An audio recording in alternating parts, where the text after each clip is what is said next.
সামনে বসে থাকলেই সঙ্গ হয় না। যার সামনে বসে আছি সেই মানুষটাকে আগে চিনতে হবে, চিনতেই পারি না। শ্রেষ্ঠ মহাত্মার সম্মুখে বসে আছি, তার গুরুত্বকেই অনুভব করলাম না।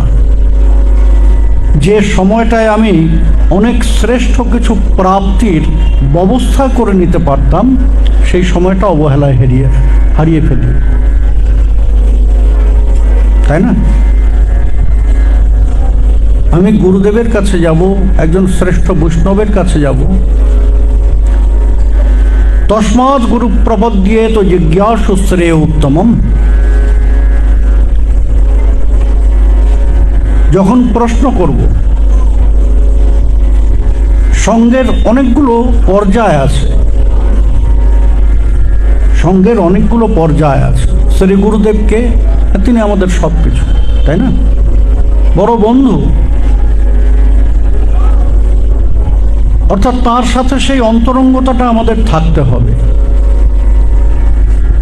তার জন্য হাস্য পরিহাস যখন যেমন জরুরি, ঠিক তেমন সময় বুঝে আমার জীবনের শ্রেষ্ঠ মঙ্গলকারী জিজ্ঞাসাটাও তাকেই করব।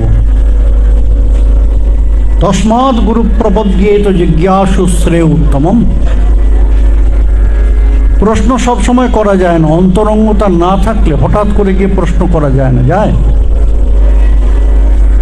অর্থাৎ সেই অন্তরঙ্গতাটা শ্রী গুরুদেবের সঙ্গে থাকতে হবে। কিন্তু আমরা কি করি? শ্রেষ্ঠ কোনো মহাত্মার সামনে গেলাম, ছেলেটা খাচ্ছে না। গুরুদেব, আমার ছেলেটা খায় না, জানেন? কত খাওয়ানোর চেষ্টা করি বাচ্চাটাকে। আজকেই একজন বলেছে, হয়তো আছেও সে পাঠে, বললো যে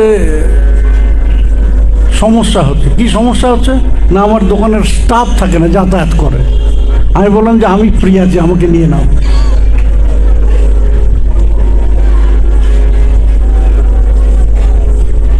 আমি বললাম যে আমি ফ্রি আছি, নিয়ে নাও আমাকে,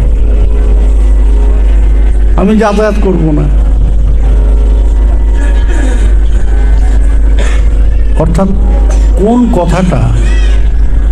লোহালক্করের দোকানে গিয়ে আমি মিষ্টি সিঙ্গারা খুঁজবো না, খুঁজবো? তাহলে লোকটা আমাকে পাগল ভাববে।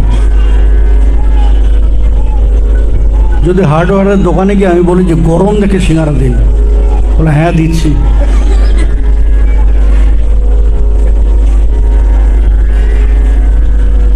দিচ্ছি। তা আমরা শ্রেষ্ঠ সময়, সুযোগ এমনভাবে অবহেলায় হারিয়ে ফেলি কেন? না, বলেন যে সামনে যার সম্মুখে বসে আছি তার গুরুত্বটাকে আমাদের জীবনে অনুভব করতে পারি না।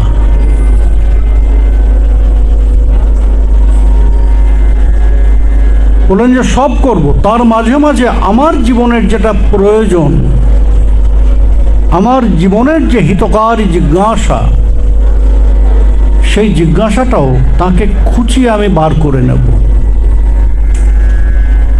কারণ যেজন শ্রীকৃষ্ণ ভজে সে বড় চতুর, ধরা দেন না। শ্রেষ্ঠ মহাত্মাগণ, শ্রেষ্ঠ অনুভবী জন, তারা সহজে ধরা দিতে চান না। বলেন যে ধরা দেবেন না, তাদের সঙ্গে চাতুরি করতে হবে। চাতুরি করে খুঁচিয়ে খুঁচিয়ে ওই তাদের ভিতরের কথাটাকে বার করে নিতে হবে। বলে যেজন সুমেধা অর্থাৎ বুদ্ধিমান, সে বার করে নেয়।